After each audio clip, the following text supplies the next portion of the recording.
भगवान श्री कृष्ण के चरण कमलों की वंदना करते हुए श्रीमद् भागवत कथा का आरंभ करते हैं।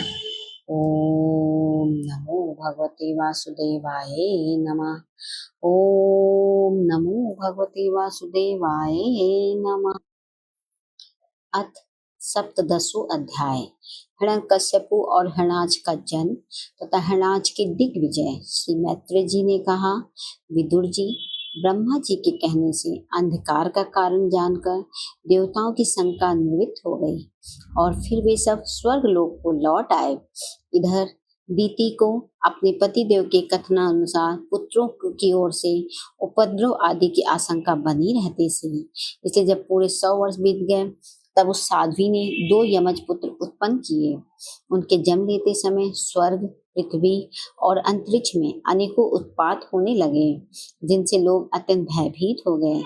जहां तहां पृथ्वी और पर्वत कांपने लगे, सब दिशाओं में डाह होने लगा, जगह जगह उल्कापात होने लगा, बिजलियां गिरने लगी और आकाश में अनिष्ट सूचक धूमकेतु दिखाई देने लगे। बार बार साय साय करती हुई और बड़े बड़े वृक्षों की उखड़ती हुई बड़ी विकट और असह्य वायु चलने लगी। उस समय आंधी उसकी सेना और उड़ती हुई धूल ध्वजा के समान जान पड़ती थी। बिजली जोर जोर से चमक कर मानो खिलखिला रही थी। घटाओं ने ऐसा सघन रूप धारण किया कि सूर्य, चंद्रमा आदि ग्रहों के लुप्त हो जाने से आकाश में गहरा अंधेरा छा गया। उस समय कहीं कुछ भी दिखाई न देता था। समुद्र दुखी मनुष्य की भांति कोलाहल करने लगा। उसमें ऊंची ऊंची तरंगें उठने लगी और उसके भीतर रहने वाले जीवों में बड़ी हलचल मच गई। नदियों तथा अन्य जलाशयों में बड़ी खलबली मच गई और उनके कमल सूख गए। सूर्य और चंद्रमा बार बार ग्रसे जाने लगे तथा उनके चारों ओर अमंगल सूचक मंडल बैठने लगे। बिना बादलों के ही गरजने का शब्द होने लगा तथा गुफाओं में से रथ की घरघराहट सा शब्द निकलने लगा। गांवों में गीदड़ और उल्लुओं के भयानक शब्द के साथ ही सियारियां मुख से दहकती हुई आग उगल कर बड़ा अमंगल शब्द करने लगी। जहां तहां कुत्ते अपनी गर्दन ऊपर उठाकर कभी गाने और कभी रोने के समान भांति भांति के शब्द करने लगे। विदुर जी, झुंड के झुंड गधे अपनी कठोर खुरों से पृथ्वी खोदते और रेंगते का शब्द करते मतवाले होकर इधर उधर दौड़ने लगे। पक्षी गधों के शब्द से डरकर रोते चिल्लाते अपने घोंसलों से उड़ने लगे। अपनी खिड़कों में बंधे हुए और वन में चरते हुए गाय बैल आदि पशु डर के मारे मलमूत्र त्यागने लगे। गवें ऐसे डर गई कि दुहने पर उनके थनों से खून निकलने लगा। बादल पीप की वर्षा करने लगे। देव मूर्तियों की आंखों से आंसू बहने लगे और आंधी के बिना ही वृक्ष उखड़ उखड़ कर गिरने लगे। शनि, राहु आदि क्रूर ग्रह प्रबल होकर चंद्र, बृहस्पति आदि सौम्य ग्रह तथा बहुत से नक्षत्रों को लांघ कर वक्र गति से चलने लगे तथा आपस में युद्ध करने लगे। ऐसे ही और भी अनेकों भयंकर उत्पात देखकर सनकादि के सिवा और सब जीव भयभीत हो गए तथा उन उत्पातों का मर्म न जानने के कारण उन्होंने यही समझा कि अब संसार का प्रलय होने वाला है। वे दोनों आदि दैत्य जन्म के अनंत शीघ्र ही अपने फौलाद के समान कठोर शरीरों से बढ़कर महान पर्वतों के सदृश हो गए तथा उनका पूर्व पराक्रम भी प्रकट हो गया। वे इतने ऊंचे थे कि उनके स्वर्णमय मुकुटों का अग्रभाग स्वर्ग को स्पर्श करता था और उनके विशाल शरीरों से सारी दिशाएं आच्छादित हो जाती थी। उनकी भुजाओं में सोने के बाजूबंद चमचमा रहे थे। पृथ्वी पर वे एक एक कदम रखते उसी से भूकंप होने लगता था और जब वे खड़े होते थे तब उनकी जगमगाती हुई चमकीली करधनी से सुशोभित कमर अपने प्रकाश से सूर्य को भी मात करती थी। वे दोनों यमज थे। प्रजापति कश्यप जी ने उनका नामकरण किया। उनमें से जो उनके वीर से दीति के गर्भ में पहले स्थापित हुआ था उसका नाम हिरण्यकश्यप रखा और जो दीति के उदर से पहले निकला वह हिरणाज के नाम से विख्यात हुआ। हिरण्यकश्यपु ब्रह्मा जी के वर से मृत्यु भय से मुक्त हो जाने के कारण बड़ा उद्धत हो गया था। उसने अपनी भुजाओं के बल से लोकपालों के सहित तीनों लोगों को अपने वश में कर लिया। वह अपने छोटे भाई हणाज को बहुत चाहता था और वह भी सदा अपने बड़े भाई का प्रिय कार्य करता रहता था। एक दिन वह हणाज हाथ में गदा लेकर युद्ध का अवसर ढूंढता हुआ स्वर्ग लोक पे जा पहुंचा। उसका वेग बड़ा असह्य था। उसके पैरों में सोने के नुपुरों की झनकार हो रही थी। गले में विजय सूचक माला धारण की हुई थी और कंधे पे विशाल गदा रखी हुई थी। उसके मनोबल, शारीरिक बल तथा ब्रह्मा जी के वर ने उसे मतवाला कर रखा था, इसलिए वह सर्वथा निरंकुश और निर्भय हो रहा था। उसे देखकर देवता लोग डर के मारे वैसे ही जहां तहां छिप गए, जैसे गरुड़ के डर से सांप छिप जाते हैं। जब दैत्यराज हरिणास ने देखा कि मेरे तेज के सामने बड़े बड़े गर्वीले इंद्रादि देवता भी छिप गए हैं, तब उन्हें अपने सामने न देखकर वह बार बार भयंकर गर्जना करने लगा। फिर वह महाबली दैत्य वहां से लौटकर जल कीड़ा करने के लिए मतवाले हाथी के समान गहरे समुद्र में घुस गया, जिसमें लहरों की बड़ी भयंकर गर्जना हो रही थी। ज्यों ही उसने समुद्र में पैर रखा कि डर के मारे वरुण के सैनिक जलचर जीव हकबका गए और किसी प्रकार की छेड़छाड़ न करने पर भी वे उसकी धाक से ही घबराकर बहुत दूर भाग गए। महाबली हिरणाच अनेक वर्षों तक समुद्र में ही घूमता और सामने किसी प्रतिपक्षी को न पाकर बार बार वायु वेग से उठी हुई उसकी प्रचंड तरंगों पर ही अपनी लोहमयी गदा को आजमाता रहा। इस प्रकार घूमते घूमते वह वरुण की राजधानी विभावरीपुरी में जा पहुंचा।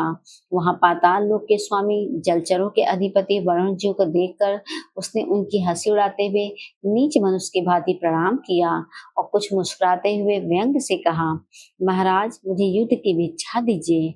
प्रभु आप तो लोकपालक, राजा और बड़े कीर्तिशाली हैं। जो लोग अपने को बाका वीर समझते हैं, उनके वीर मद को भी आप चूर कर चुके हैं और पहले एक बार आपने संसार के समस्त दैत्य दानवों को जीतकर राजसूर यज्ञ भी किया था। उस मदोन्मत्त शत्रु के इस प्रकार बहुत उपहास करने से भगवान वरुण को क्रोध तो बहुत आया, किंतु अपने बुद्धि बल से वे इसे पी गए और बदले में उससे कहने लगे, भाई हमें तो अब युद्धादि का कोई चाव नहीं रह गया है। भगवान पुराण पुरुष के सिवा हमें और कोई ऐसा नहीं दिखता, नहीं जो तुम जैसे रणकुशल वीर को युद्ध में संतुष्ट कर सके। दैत्यराज तुम उन्हीं के पास जाओ, वे ही तुम्हारी कामना पूरी करेंगे। तुम जैसे वीर उन्हीं का गुणगान किया करते हैं। वे बड़े वीर हैं, उनके पास पहुंचते ही उनकी सारी सेखी पूरी हो जाएगी और तुम कुत्तों से घिरकर वीर सैया पे शयन करोगे। वे तुम जैसे दुष्टों को मारने और सत्पुरुषों पर कृपा करने के लिए अनेक प्रकार के रूप धारण किया करते हैं। इति श्रीमद्भागवते महापुराणे पारमहंस्यां संहितायां तृतीय स्कंधे हिरण्याक्ष दिग्विजय सप्तदशो अध्याय। ओम नमो भगवते वासुदेवाय नमः। ओम नमो भगवते वासुदेवाय नमः। अथाष्टदशो अध्याय, हिरण्याक्ष के साथ वराह भगवान का युद्ध। श्री मैत्रेय जी ने कहा, तात वरुण जी की यह बात सुनकर वह मदोन्मत्त दैत्य बड़ा प्रसन्न हुआ। उसने उनके इस कथन पर कि तू उनके हाथ से मारा जाएगा कुछ भी ध्यान नहीं दिया और चट नारद जी से श्री हरि का पता लगाकर रसातल में पहुंच गया। वहां उसने विश्व विजयी वराह भगवान को अपने दाढ़ों की नोक पर पृथ्वी को ऊपर की ओर ले जाते हुए देखा। वे अपने लाल लाल चमकीले नेत्रों से उसके तेज को हरे लेते थे।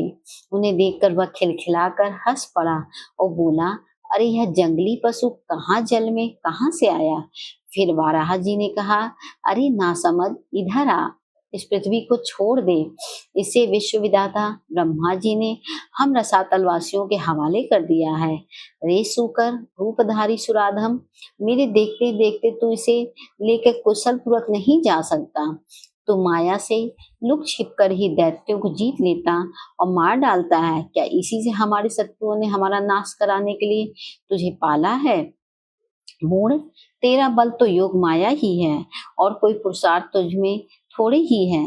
आज तुझे समाप्त कर मैं अपने बंधनों का शोक दूर करूंगा। जब मेरे हाथ से छूटी हुई गदा के प्रहार से सिर फट जाने के कारण तू मर जाएगा, तब तेरी आराधना करने वाले जो देवता और ऋषि हैं, वे सब भी जड़ कटे हुए वृक्षों की भांति स्वयं ही नष्ट हो जाएंगे।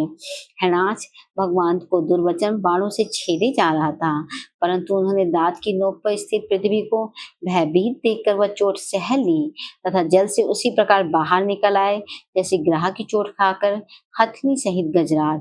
जब उसकी चुनौती का कोई उत्तर न देकर वे जल से बाहर आने लगे, तब ग्राह जैसे गज का पीछा करता है, उसी प्रकार पीले केस और तीखे दाढ़ों वाले उस दैत्य ने उनका पीछा किया तथा वज्र के समान कड़क कर वह कहने लगा, तुझे भागने में लज्जा नहीं आती? सच है, असत पुरुषों के लिए कौन सा काम ना करने योग्य है।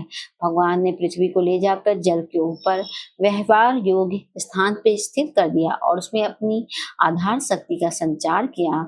उस समय हिरणाक्ष के सामने ही ब्रह्मा जी ने उनकी स्तुति की और देवताओं ने फूल बरसाए। तब श्री हरि ने बड़ी भारी गदा लिए अपने पीछे आ रहे हिरणाक्ष से, जो उन सोने के आभूषण और अद्भुत कवच धारण किए था तथा अपने कटु वाक्यों से उन्हें निरंतर मर्माहत कर रहा था, अत्यंत क्रोधपूर्वक हंसते हुए कहा।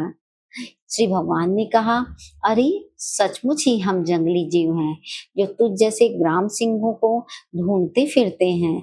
दुष्ट वीर पुरुष तुझ जैसे मृत्युपाश में बंधे हुए अभागे जीव की आत्मश्लाघा पर ध्यान नहीं देते।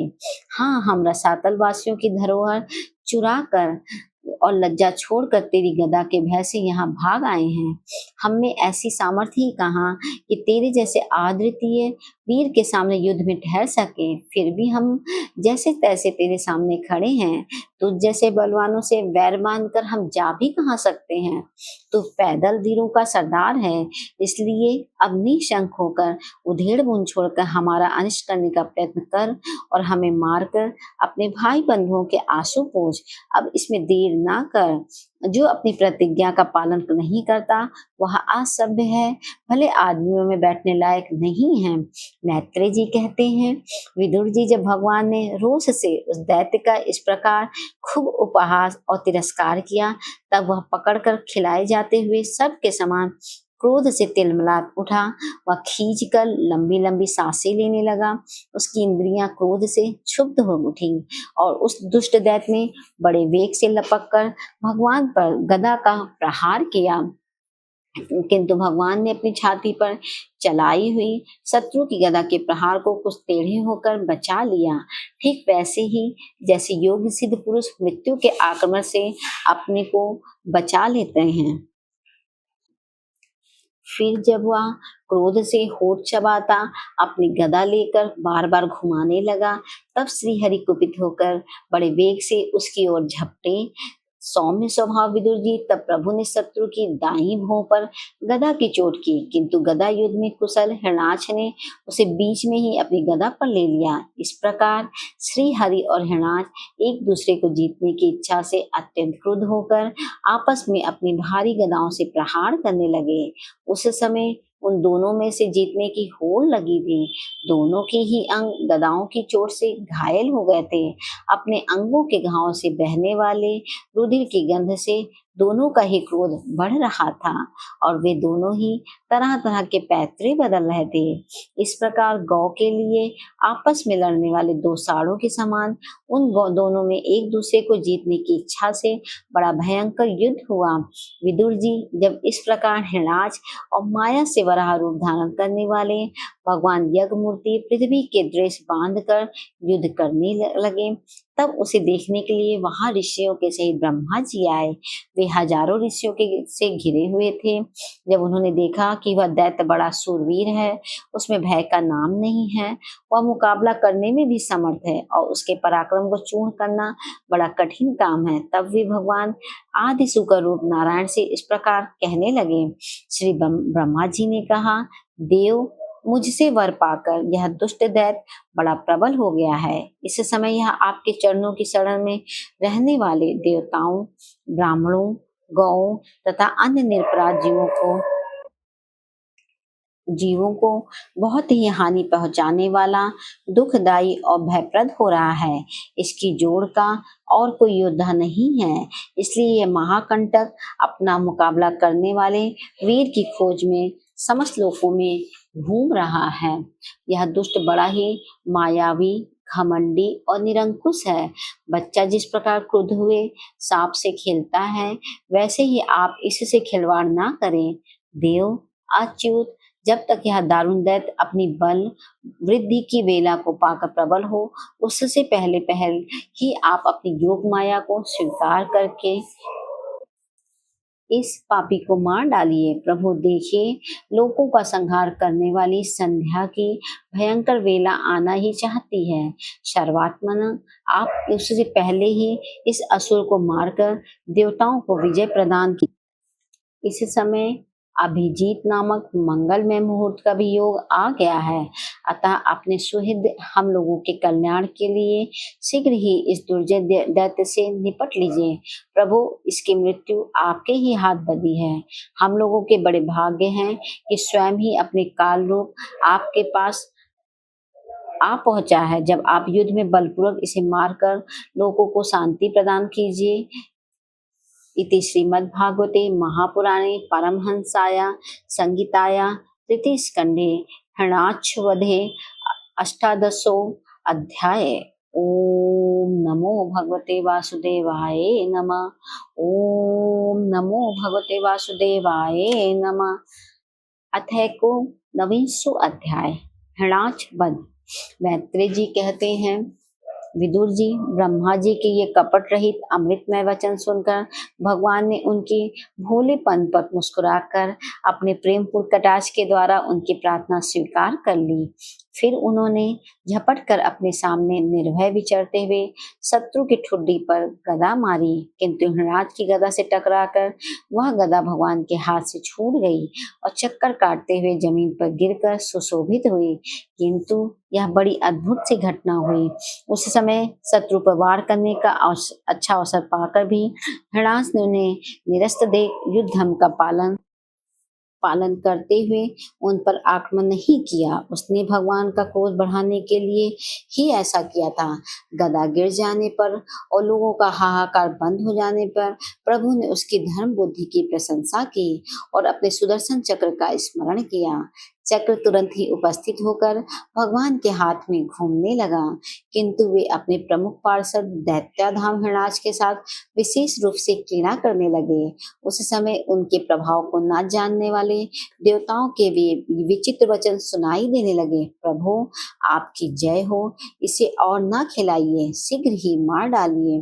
जब हिरणाक्ष ने देखा कि कमल दल लोचन श्री हरि उसके सामने चक्र लिए खड़े हैं, तब उसकी सारी इंद्रियां क्रोध से तिलमिला उठी और वह लंबी सांसें लेता हुआ अपने दांतों से होठ चबाने लगा। उस समय वह तीखी दाढ़ों वाला दैत्य अपने नेत्रों से इस प्रकार उनकी ओर घूरने लगा, मानो वह भगवान को भस्म कर देगा। उसने उछलकर, ले अब तू नहीं बच सकता, इस प्रकार ललकारते हुए श्री हरि पर गदा से प्रहार किया। साधु स्वभाव विदुर जी, यज्ञ मूर्ति श्री वराह भगवान ने शत्रु के देखते देखते लीला से ही अपने बाएं पैर से उसकी वह वायु के समान वेग वाली गदा पृथ्वी पर गिरा दी और उससे कहा, अरे दैत्य, तू मुझे जीतना चाहता है, इसलिए अपना शस्त्र उठा ले और एक बार फिर वार कर।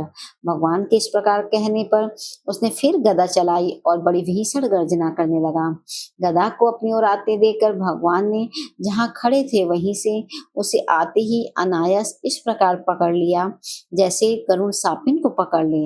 अपने उद्यम को इस प्रकार व्यर्थ हुआ देख उस महादैत्य का घमंड ठंडा पड़ गया और उसका तेज नष्ट हो गया। अब की बार भगवान के देने पर उसने उस गदा को लेना ना चाहा, किंतु जिस प्रकार कोई ब्राह्मण के ऊपर निष्फल अविचार करे, मूठ आदि चलाए, वैसे ही उसने श्री यज्ञ पुरुष पर प्रहार करने के लिए एक प्रज्वलित अग्नि के समान लपलपाता हुआ त्रिशूल लिया। महाबली हिरणाक्ष का अत्यंत वेग से छोड़ा हुआ वह तेजस्वी त्रिशूल आकाश में बड़ी तेजी से चमकने लगा। तब भगवान ने उसे अपनी तीखी धार वाले चक्र से इस प्रकार काट डाला जैसे इंद्र ने गरुड़ जी के छोड़े हुए तेजस्वी पंख को काट डाला था। भगवान के चक्र से अपने त्रिशूल के बहुत से टुकड़े हुए देखकर उसे बड़ा क्रोध हुआ। उसने पास आकर उनके विशाल वक्ष स्थल पर जिस प्रकार श्रीवत्स का चिन्ह सुशोभित है कसकर घूंसा मारा, फिर बड़े जोर से गरज कर अंतर्धान हो गया। विदुर जी, जैसे हाथी पर पुष्पमाला की चोट का कोई असर नहीं होता, उसी प्रकार उसके इस प्रकार घूंसा मारने से भगवान आदि वराह तनिक भी तरस से मस नहीं हुए। तब वह महामायावी दैत्य मायापति श्री हरि पर अनेक प्रकार की मायाओं का प्रयोग करने लगा, जिन्हें देखकर सभी प्रजा बहुत डर गई और समझने लगी कि अब संसार का प्रलय होने वाला है। बड़ी प्रचंड आंधी चलने लगी, जिसके कारण धूल से सब ओर अंधकार छा गया। सब ओर से पत्थरों की वर्षा होने लगी, जो ऐसी जान पड़ती थी मानो किसी क्षेपण यंत्र से फेंके जा रहे हैं।